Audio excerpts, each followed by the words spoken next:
Hello, happiness seekers. Welcome to the Happiness Challenge podcast. I'm Claudia Mitura, and I'm on a mission to explore the best happiness hacks that science has on offer. Like so many others, the pandemic cut me off from my family and work, so I decided to use my training as a psychologist to discover what science can tell us about the art of happiness. What I found set me on the path to joy, and now I'm ready to share my journey with you. Each month, I'm publishing 3 linked episodes where I'm speaking to a leading expert, putting their tips to the test, and sharing my findings and feelings. From mindfulness to exercise and random acts of kindness, I'll be sharing a light on the simple happiness habits that can bring more joy to our lives. What's very exciting, you can also now find 26 science backed principles on how to create more happiness at work, in relationships, and in your own skin in my new book, The Alphabet of Happiness. So join me as I embark on my challenge, and together we can become more successful, resilient, and happy. Hello, happiness seekers. Welcome to this month's happiness challenge. We are learning how to manage overthinking for greater happiness and resilience. I'm thrilled, absolutely thrilled to be joined by Dr. Claire Hayes, clinical psychologist, author, and creator of 5 books, including my favorite, How to Cope. Claire is passionate about helping people understand and embrace their emotions rather than pushing them away, and she brings a wealth of expertise in teaching practical tools for everyday well-being. So whether you are someone who tends to overthink or you are just looking for new ways to cope with life's ups and downs, this episode is absolutely for you to find that calm, clarity, and happiness. So let's dive in. Welcome, Claire. Thank you very much, Claudia. And thank you for inviting me to join in your podcast. It's a huge honor and I'm delighted to. Thank you so much, Claire. And as I said, I loved your book, How to Cope, because it's really challenged my mindset, but it's also so practical. So, really starting with this idea that you encourage readers to welcome distressing feelings rather than suppressing them. And it is interesting because actually, from very early age, maybe that's not what we've been encouraged to do when it comes to those emotions. So, how can this mindset help us to actually manage overthinking in our daily lives? It's a really great question, Claudia. And I teach what I need to learn and I practice what I teach. So I'm coming from a very much experiential basis here. I suppose to give your question some context, when I read Bridget Jones' diary, actually before I read it, so many of my friends, including one of my family members, actually said, I've just read a great book and I thought of you. And so when I read it and when I saw the movie, I thought, oh, that is so sad. And one of the things in it that definitely I can resonate with and relate to is the number of self-help books that Bridget Jones had. And they wouldn't be a patch on how many I have. And I remember a number of years ago, before I wrote How to Cope, being in a huge bookstore somewhere in Europe, massive. And I went in and I couldn't find the self-help books. So just like an addict needing their fix, I thought, they have to be here. So I went up onto the second floor, up the stairs, and I asked, can you tell me where the self-help books are, please? And the guy said, self-help? Oh, you mean life enhancement books? And I said, yes. And he said, they're the ground floor.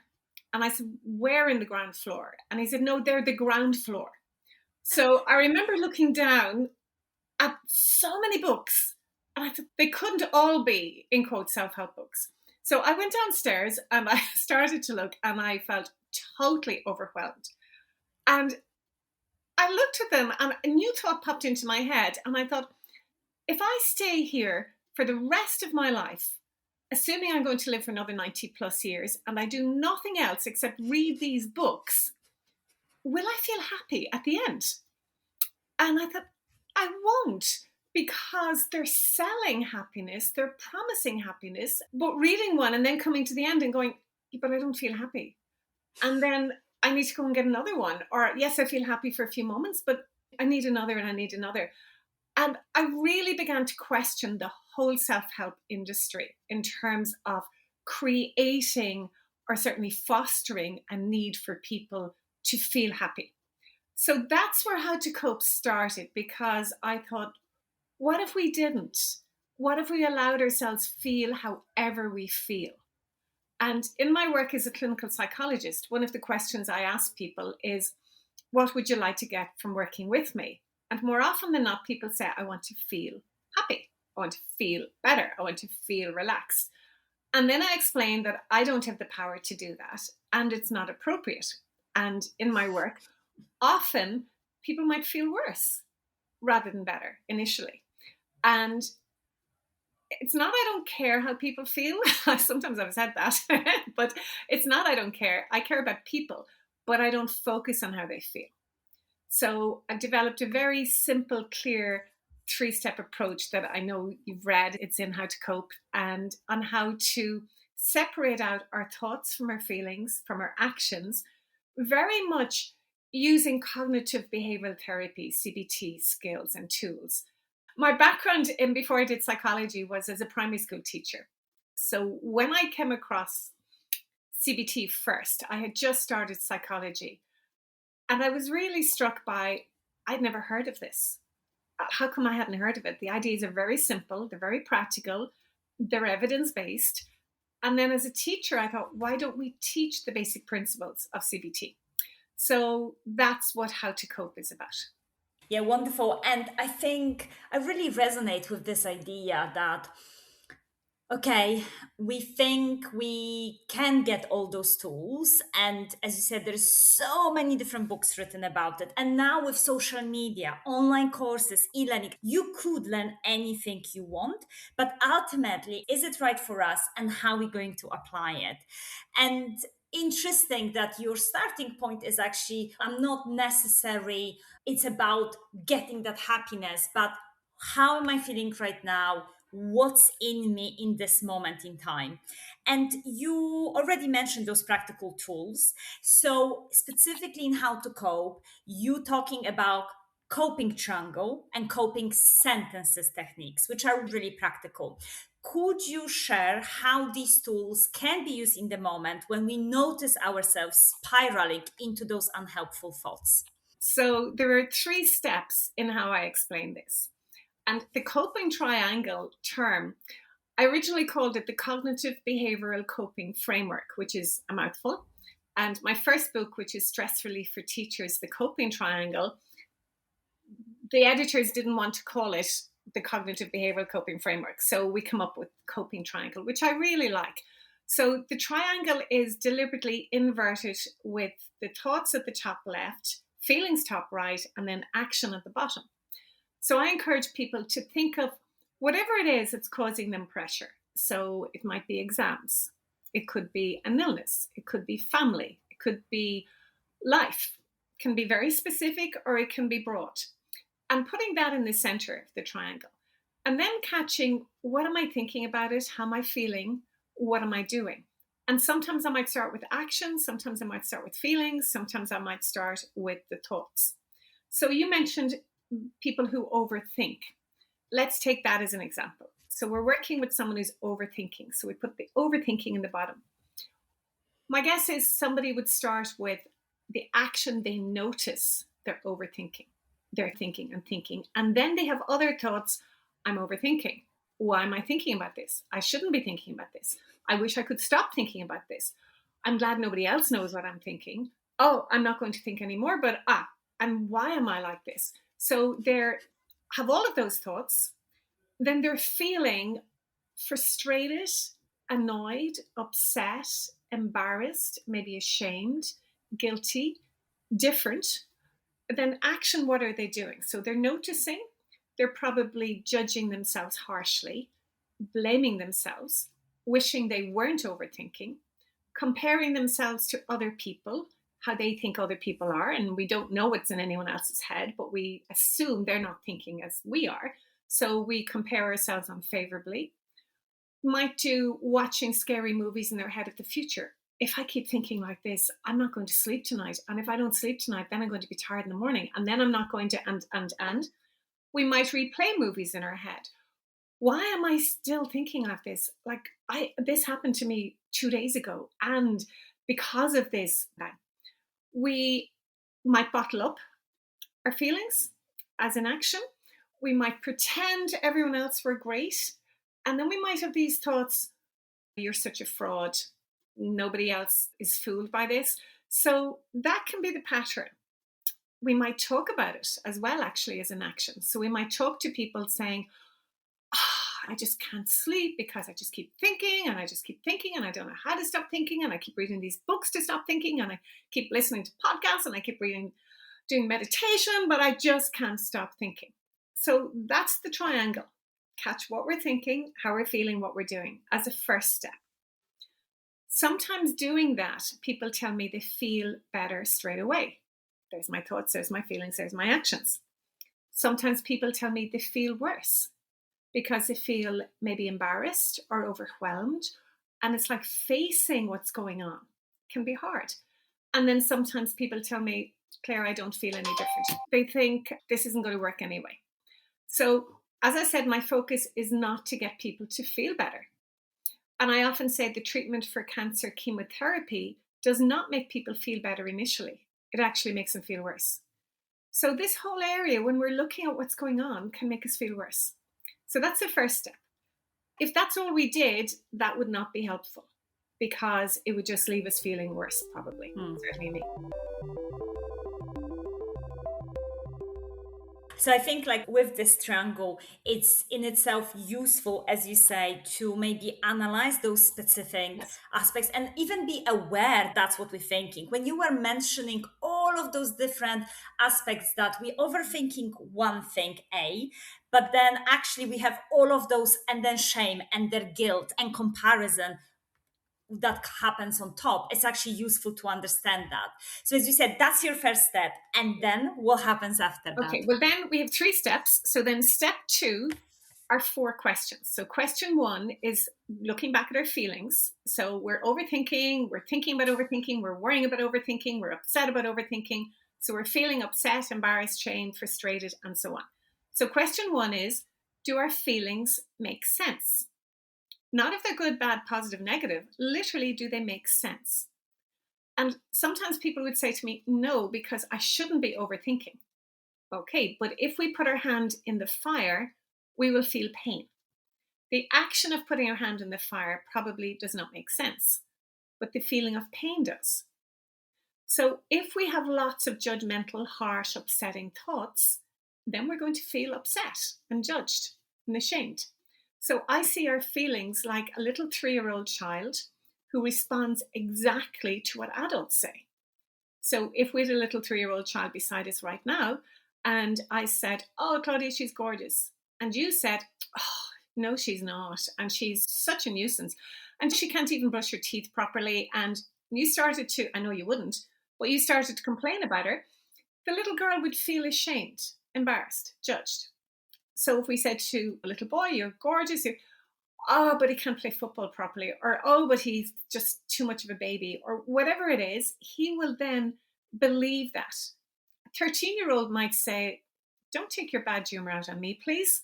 But a 3-year-old would believe it. So when we think, so with anxiety, anxious thoughts, if we think there's danger, that thought actually is so powerful and can set off our fight-flight response. So if we think there's somebody going to harm us, we feel anxious. If we think we've got into trouble, we have messed up, other people are judging us, we can feel upset, worried, embarrassed.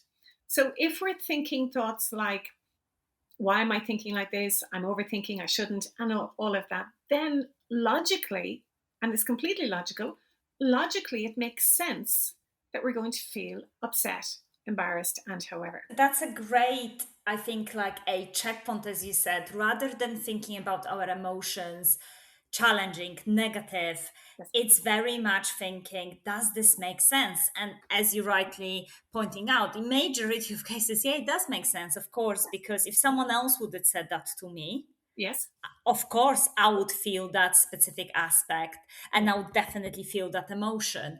So the second step, does this make sense? Okay, what happens next? Okay, just to finish on that one, Okay. Claudia. So, yes, our feelings make sense based on the reality. So, if somebody has experienced a bereavement, of course we're going to feel sad, and people understand that. But if somebody thinks they feels really bad because they forgot to send somebody a card for their birthday, and then they start thinking, I'm the worst person in the world, we could say, for goodness sake, it doesn't matter. But if they're thinking all of those thoughts, it makes sense they're going to feel bad. So, do our feelings make sense? Yes, they do. But my really key learning, or one of them, is that we cannot trust our feelings. I certainly cannot trust mine. So just because I feel anxious does not mean there's danger. It might mean I just think there's danger. Just because I feel guilty and worried and upset because I think I've made a mistake or I'm getting into trouble doesn't actually mean that I am. So we acknowledge our feelings. Do our feelings make sense? And that's it. We don't analyze them. We don't go into the positive, negative. Literally, they make sense. So question 2 is about our thoughts. Are our thoughts helpful or unhelpful? Not positive or negative. And I really feel very strongly about this. I think there's too much pressure on all of us to think positively.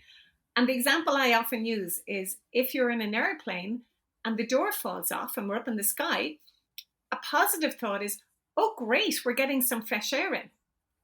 Not helpful. So a lot of the, in quotes, negative thoughts might actually be more helpful than the, in quotes, positive thoughts. And there's a lot of science behind this. And Professor Martin Seligman is a clinical psychologist in the States.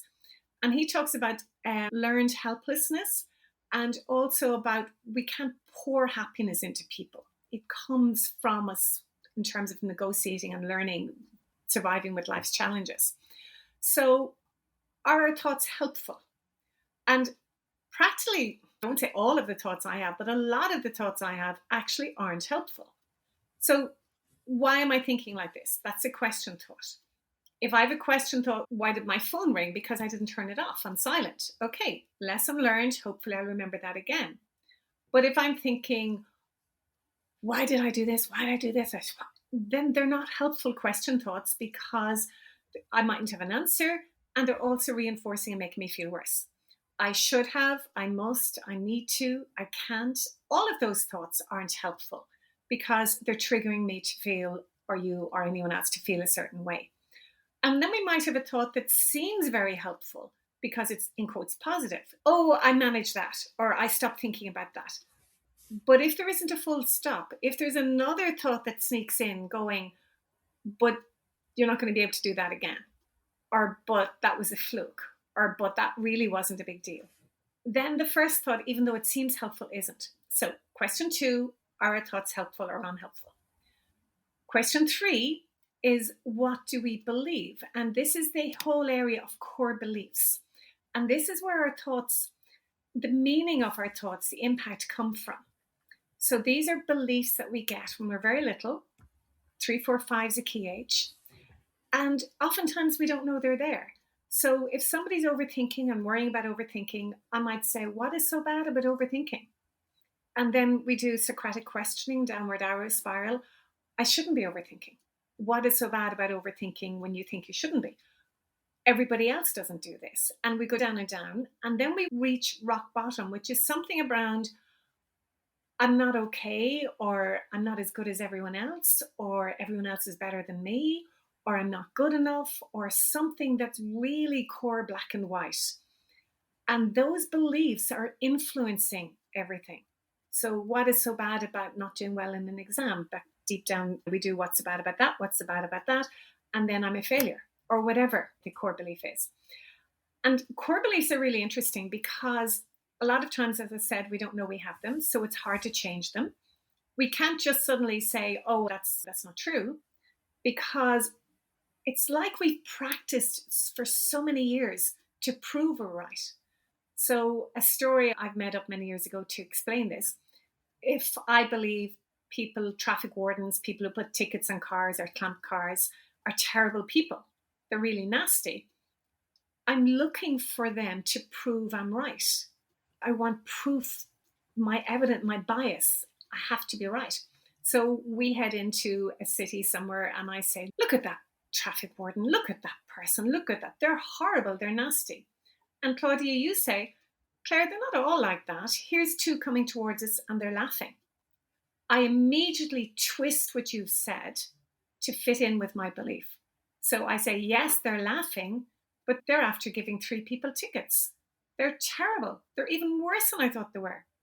So with core beliefs, it's really difficult to change what we believe or help that somebody else change. So what I do is put a maybe. So we know people believed the world was flat. It's not. Some people apparently still believe that. People believed the Titanic would not sink. And as a result of that belief, tragically, many people died.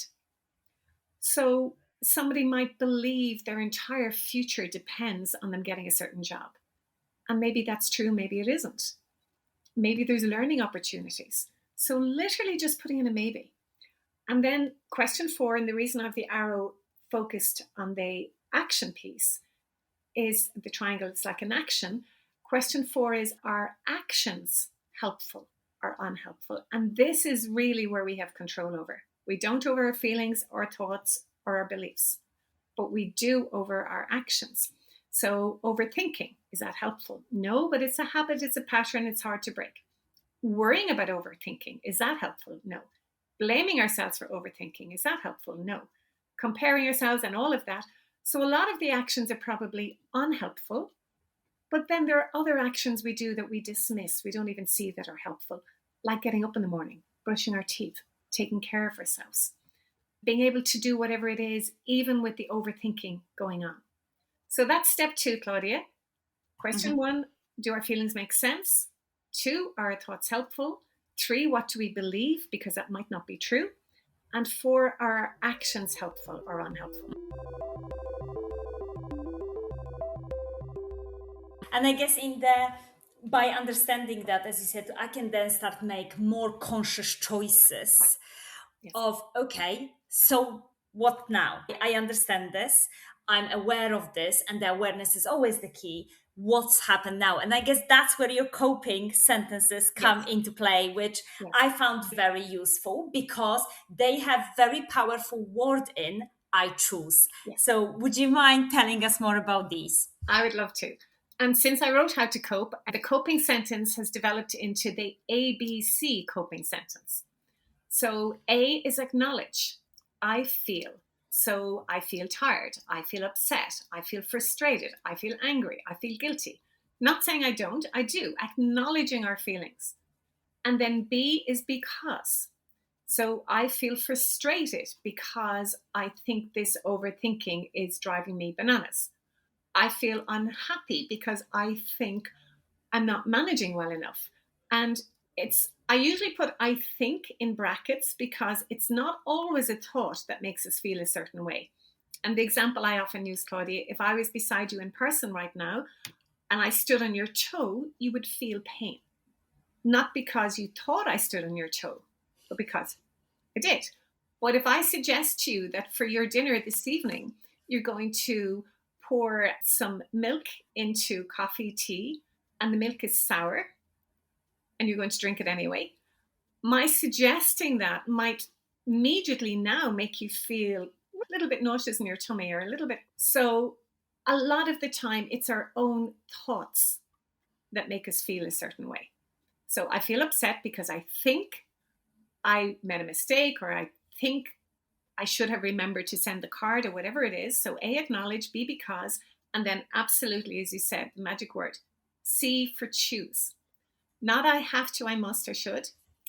If we go to an airport to get on an airplane, we have a few jobs to do before we get there. To pay for our flight, choose where to go, and so on. Get through security, get to the right gate, get on the plane, put our luggage away, sit down, put our seatbelt on.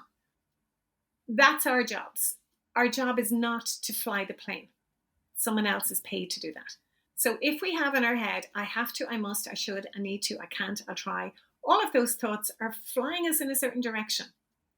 If we think I choose, we go in a different direction. And we don't need to know how we're going to get there. So I feel upset because I think whatever, but I choose to. And for many years, the one I had was, but I'll cope. hence the title, How to Cope. If we were in a room and the ceiling fell down, we'd either be killed or we'd cope. And then that puts, how would we cope? What would we do? But over the years, I've developed many others, or others have popped into my mind. So I choose to breathe slowly is really powerful. And if we do a quick practice of that one, Claudia, if it's okay. So if you tighten your non-dominant hand into a fist, hold your breath and breathe out as you open your fist as you breathe out. Perfect. We'll do it twice more. So tighten, breathe in, hold your breath, 2, 3, and then breathe out. Good. And then once more, tighten, breathe in, hold your breath, 2, 3, and breathe out. Lovely. Now we'll do it 3 more times, and I'd like you to think a helpful thought, and I'll tell you what it is. So tighten, breathe in. I choose to breathe slowly, hold 2, 3, and breathing out. Great. Again, breathing in, thinking, I choose to breathe slowly, hold 2, 3, and breathing out.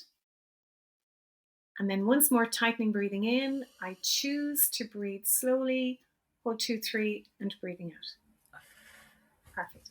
Did you notice a difference in the quality of your breathing from the first set of 3 to the second?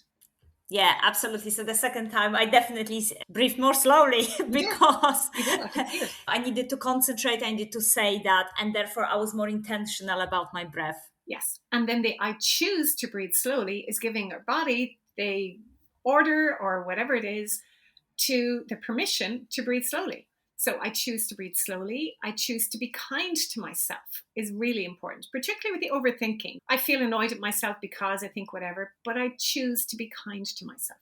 I choose to give myself every chance. I really like that one. When I think that, it's getting me to eat better, sleep better, exercise better. I choose to act in a helpful way. The moments when I mess up and I feel really bad because I think I shouldn't have done that or I should have done this, I feel upset because I think I shouldn't have done this, but I choose to learn from this. And that I choose to learn from this straight away catapults me out of my feeling really annoyed at myself and making it worse into, okay, what can I learn from this? The same with I choose to act in a helpful way. I choose to ask, forget, take, use, help. There's an infinite number, Claudia. So so that's the structure. And I think it's a great structure. And this idea is that, as you said, there might be infinitive numbers of those statements, but they based on a freedom, choice that I can make, and on very helpful way of reacting to situations. And we can again choose ones that really sit with us. So for me, definitely the one when you say I choose to breathe slowly is wonderful, because it really applies in lots of different situations, and it at any situation, in any situations I am, me breathing slowly is always beneficial no matter what's happening, and then I can take it from there. So I think really as an action for our listeners to choose some sentences that really resonates with you to have at the go, when your brain doesn't have to be thinking, oh, I should be doing something helpful, wait a sec, what is it, it's okay, I'm going to use this statement and choose my specific action. Now, the final bit that I want to ask is about those core beliefs, because as you said, the thoughts, emotions, my statements, they can change. And of course, they change quite a lot when we think about our overthinking and emotions. But what about those core beliefs? I guess my question here is, once I identified that I'm having certain beliefs, very big self beliefs like I'm not good enough or I don't deserve this, and they are fueling my overthinking, then what is one small step that I can take to transform those core beliefs? Because they're much more stubborn to change. Yes, it's a great question. I think we just come back with maybe, but maybe that's not true. And then we focus on evidence to say, so somebody might believe if they have an eating disorder, they have no control. So they just can't. They're an addict in whatever way. And then, but maybe that's not true. So then focusing on something, oh, I have just been able to say no to a packet of crisps or whatever it happens to be. Oh, now that's not going to disprove, because the thoughts will go, but that doesn't count, but. So literally being aware of it and going, okay, I believe that. I think understanding maybe a little bit more. If you think of a 3-year-old child playing in the kitchen and Her mother comes in and says, "Stop making so much noise. You are giving me a headache." And the mum goes upstairs to bed, has a brain hemorrhage, dies. What's a likely core belief that child might have? What would you think? Oh my goodness. I would definitely think that I caused it Yes, because it's a simplification of understanding of how was my mother health and what was happening. yes, But that moment is associated with yes. that Yeah, specific, very traumatic outcome. absolutely. So I see it like a computer virus. So it's my fault. There could be also, if I make loud noise, bad things happen. Could be that too, or other ones. So think of that child growing up, and as an adult, age 28, walking down a busy street, sees a car, looks over, thinks, "That's a nice car, I like that." Keeps walking. Seconds later, hears a crash, looks around. The car the person has just looked at has crashed into a bus. An immediate automatic thought, "That's my fault." And we'd say, "Of course it's not. It is, because I looked over, I distracted the driver. He wasn't paying attention because he looked over, he thought he knew me. It's my fault." So it becomes a self fulfilling prophecy. So recognizing that, that's my core belief again, then we can put in the maybe. And then also realizing that when we're children, we learn ways of being in the world that works. So some of us might take on being the pleaser or the clown, or we avoid, or we look after everybody else, or the helper, whatever it is. But when we're older, it backfires. So this is where absolutely we all want to feel happy. But there's a warning, I think, attached to it. Because if we feel happy by doing things that aren't helpful, that's dangerous. And helping can be just as dangerous as something else, because we'll only feel better if we're helping or somebody else is happy. So a quote I remember reading many years ago I love is, "When you see someone else unhappy, breathe. You're not responsible for their happiness." And giving them space. So I think the whole area of happiness is wonderful. We have moments of happiness, but if we hang on to them, then we start to worry and we think and we compare and we're not as happy as we were. So if we allow ourselves to feel unhappy, if we're feeling unhappy, or miserable, if we're feeling miserable, bizarrely and wonderfully, happiness appears. Yeah. It's a little bit, I always think about happiness in that respect when it comes to sleep. The more you're trying to get to Yeah. sleep, you're not going to sleep. Yes. And I think this is very similar when it comes to happiness. The more we try to re engineer those things, they don't work. Even though happiness is a formation of habits, but they have to be very useful and helpful habits. And I love this idea of that maybe, because maybe as a word opened up a poor opportunity and make us curious to say, okay, let me maybe find an evidence that maybe I can do it, Yes. even though I couldn't in the past. Claire, this has been amazing. And thank you so much for sharing with me and my listeners your knowledge. As I mentioned, I do really love your book, How to Cope. I think it's really practical and really helped me with my own overthinking. My really final question to you, because this is a podcast of happiness, and I would love to know what makes you happy. Oh, it's a great question too. And actually, it's lovely because as a question, it focuses me on what makes me happy. So the likelihood is I'm going to see more of those moments. I'm going to experience more of them, because a lot of times we're focused on what makes somebody unhappy, what makes people so miserable, what's going wrong. So for me personally, I love being with children. I've always have done. I love playing with them. I love chatting. I love just the whole interaction. I think maybe I just haven't grown up at all myself. So I love that. I love being in nature. Something as simple as, like, actually, I said I teach what I need to learn. I was in a delicatessen the other day buying something for my lunch, and a packet of crisps was practically jumping up and down on the shelf, wanting me to buy it, to eat it. And I just asked myself, is that good for me right now? I ask myself yes, no questions. I don't trust my feelings, but I trust my instinct. And my instinct is yes. Asking myself a question, the answer is yes or no. And I ask myself, are those crisps good for me right now? No. And I said, am I going to buy them? No. And I felt so happy in myself that I had said no, as opposed to feeling deprived because I really wanted them. So I enjoyed that as a moment. And I often encourage people to write this sentence every night and to complete it. The thing I did today that I am most proud of is, and it could be the thing that caught me by surprise that made me feel happy is, but catching those. So moments of happiness. Relief is when I know I didn't end up into trouble because my own core belief around don't get into trouble, that I go, maybe I didn't. Sharing, teaching. I love teaching, Claudia. I absolutely love it. I love the opportunity of sharing some ideas that practical, that work. So your invitation absolutely made me feel happy. And this conversation, thank you. Thank you so much. And that makes me happy that you very much were able to come and share your insights, because they are very powerful. So thank you so much, Claire. My pleasure.